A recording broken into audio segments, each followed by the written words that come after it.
Hi everyone, Tom Slivick, and today I'm with Tim Smith. How are you doing, Tim? Good, Tom. Good to meet you. Of course, I've known you for a long time. You've been in Amador County for a long time, but you're also, as well as the president of the Central Sierra Mining Association. Yes. How long have you been president, Tim? Well, we started the Central Sierra Mining Association by combining the Amador and Calaveras groups in about early 1980s, and Okay. I think I became the president then. And the association kind of went inactive for a while, and then about 4 or 5 years ago we regenerated it, and I became the president again and a member of the board of directors. Okay, now you're a geologist. Yes, I am a geologist. That's a rock guy, right? Yes. And what else? Rocks, minerals, earth formations, things like that? Yes, I do groundwater work. I understand groundwater work, and I do permitting, and I do environmental compliance, and I do contracts with the various counties around the state. I have, anyway, doing reclamation inspections for mining activities. So I work both sides of the fence in the mining industry.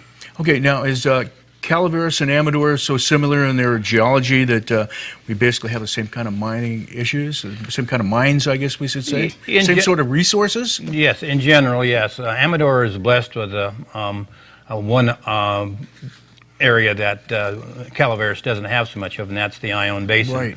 Ione Basin is a world-class industrial minerals district, been active for over 60 years, producing millions and millions and millions of tons of sand and clays over that period, and it's like I say, it's a world-class area. It's a very unique geological spot, isn't it? Yes, very unique. Very It unique. has quite a lot of things there. Okay, so a lot of the mines here in Amador County, Calaveras County, are small. Most of our mines are fairly small, yes. We have the Uniman operation down in Ione is fairly large. It's a mine that would be classified as a world-class mine itself.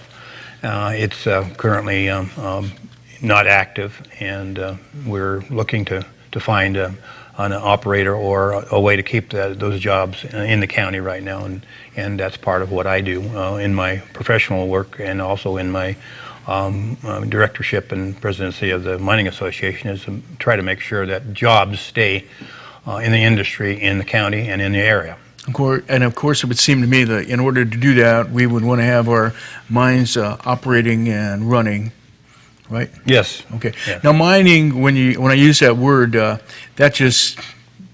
kind of conjures up gold mine, but there are more mines than that. It's just like an aggregate mine, a sand mine. Yeah. How do you define a mine, or how does the regulators define one? The regulators define a mine in the state of California as any operation that disrupts 1 acre or more of ground in association with an underground mine or an open pit mine situation. So that's the definition that basically that the state uses, and that includes any kind of activity that would extract mineral resources from the ground and put them to use in the various places that we use them. I mean, there isn't anything that you can look at today, basically, that doesn't come from some have mining somewhere in the background. Glass, cars, the plastics, anything that doesn't grow in the forest or grow in a field comes from a mining activity. So. It affects our lives every day in every way. That's pretty interesting. We're going to take a break, and then we're going to come back. So stay with us right here on TSPN, and I'm with Tim Smith. So stay with us here right after this break. You're watching Amador County's local television network, TSPN. Hi, everyone, and welcome back. Tim, we were talking about some of the mines we have, and we have Uniman, who's not active right now. What is the health of the mining here in Amador, Calaveras, and some of the other close-by neighborhoods? Well, right now, as the economy is down, the mining industry is stressed pretty severely.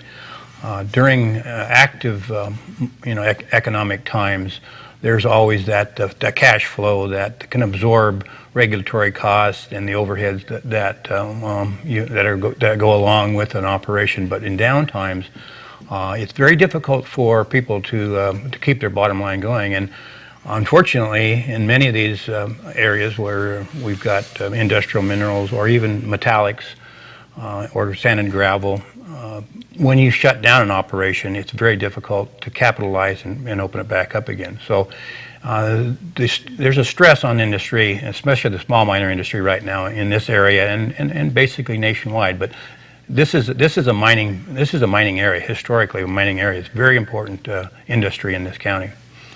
I'm kind of curious. It kind of seems to me when the economy slows down, that the regulation should slow down somewhat with it too, because of the very things that you have brought up. It's very hard to absorb the cost of regulation during those times, and it would seem at the same time, if you're not doing as much, if you're doing more of an operation, fine. But the operation itself is probably scaling down.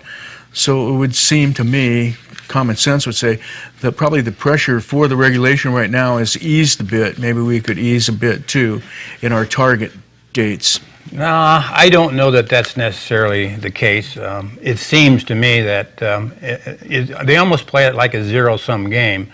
If you have X number of operations out there that are producing, you've got X number of dollars coming in terms of fees and taxes and that sort of thing. If X drops to X minus 1 or X minus 2, those fees are expected to be generated for the agency or the bureau or whatever to continue to operate. So those remaining operations, X minus whatever that might be, have to absorb that entire cost that was put out there by the regulatory agency beforehand. That's generally the way it works, rather than you would think that they would shrink down the demand on the industry during those tough times, but it doesn't seem to happen. Okay, and of course, regulation. I believe all businesses probably always saying we're regulated too much. I'm sure some regulate. There must be a medium in there, a nice place to be. Tell us about some of the regulations that you're concerned with right now in the areas pertaining to. One of the most severe ones is, and it affects more than just the mining industry, but it affects the mining industry very directly because trucking and mining goes hand in glove. Everything that comes out of the ground and goes to market goes through a truck, basically. So the trucking industry is in very serious shape right now due to the air quality regulations. AB 1085 that came out in 2009 established a timeline for trucks to be retrofitted or scrapped in order to meet these Cal EPA air emissions, which are the most stringent in the country. The retrofits on those trucks, say for trucks from 96 to 2006 in age, are generally worth a cost as much as the trucks are worth themselves. So it's very difficult for a small operator who has 3, 4, 5, 6, maybe even 10 trucks to justify putting a cost into those trucks that's equal to their value as they're rolling down the road. And what are we talking about there? The I guess what the particulate matter filters. The PM that goes on. Yeah, they call them PM filters, or particulate matter filters that are retrofit onto these trucks. Cost anywhere from $12,000 to $20,000 per truck. And as you know, a 2000 truck in a tractor, not counting the trailers behind it, just the tractor. Might cost $250,000 new, but by the time you put 10 or plus years, you're not going. It's not going to be anywhere as close. You can see to them that. You can see them setting around right now. Right. Anywhere from $10,000 to $20,000 for a pretty decent truck that runs well, but can't comply with the regulations. So our truckers are in serious jeopardy of small truckers, especially going out of business.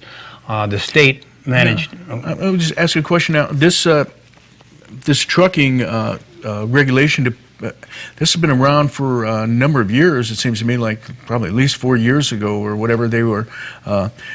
started to be regulated? So is this an incremental thing all of the Yes. time, or are things changing still? It's there as time goes by, the older trucks are getting more stringent regulations. Right now, one of the things that we're going to be pushing for is they're considering Amador, Calaveras, Tuolumne, and Mariposa County to be exempt from the regulations for a period of time, an undefined period of time, because the fact that we don't generate a lot of emissions up here. Because of the small amount of trucks, the small number of trucks. And number of people. Okay. Most, like I explained before, most of the particulates that we get measured up here are drift from the Bay Area and down the valley.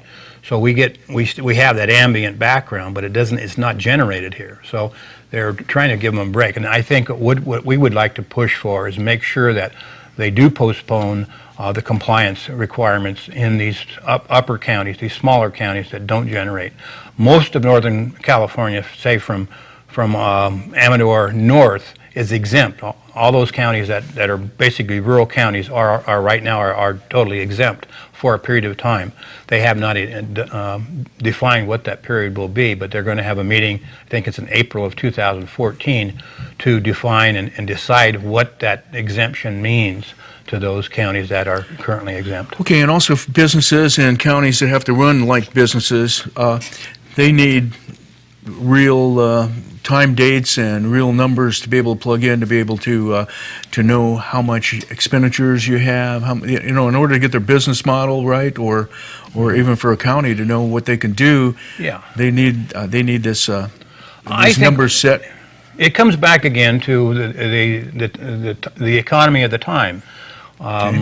In good times, when things were rolling and people are generating lots of cash flow, these things could be handled, in a normal business plan method. But right now, it's hand to mouth, for most You're of these just operators. trying to keep your operation going and Absolutely. hoping for better times and some change in the economy. Right. So say a guy with, where's he going to come up with? He's got 5 trucks he's running on a regular basis. He's got to come up with 5 times 20 is $100,000 cash to retrofit those trucks right now and to run them for another few years. They don't have that kind of money, and so they're faced with some real tough choices. The state has done some things to try to accommodate that in terms of they've got some grant programs and some if you can get deferments provided you demonstrate that you are attempting to comply. Okay. But those are just deferments, and they don't really solve the problem unless the economy turns around. And when the government starts giving out grant monies, what that means. That's somebody's tax dollars. Right. Those They are take tax somebody's dollars. money to help. They're taking somebody's that person out. tax dollars to help someone else out. So, that's not a healthy way to have an industry run. Okay, now with this this relaxing of regulation, does that require legislature? This could be done within internally the postponement, but I would like to see legislation come to roll back those requirements for the older truckers. I would like to see the trucking industry be able to regulate itself and by atrophy turn those trucks into more efficient and clean burning trucks as the industry can afford it, not because of mandate from the state. And I think that would take a change in legislatively. Okay, let's come back and after this break, and we'll talk more on our subject here. So once again, I'm with Tim Smith. He's the president of the Central Sierra Mining Association, and stay with us. We'll be back after this break. You're watching Amador County's local television network, TSPN.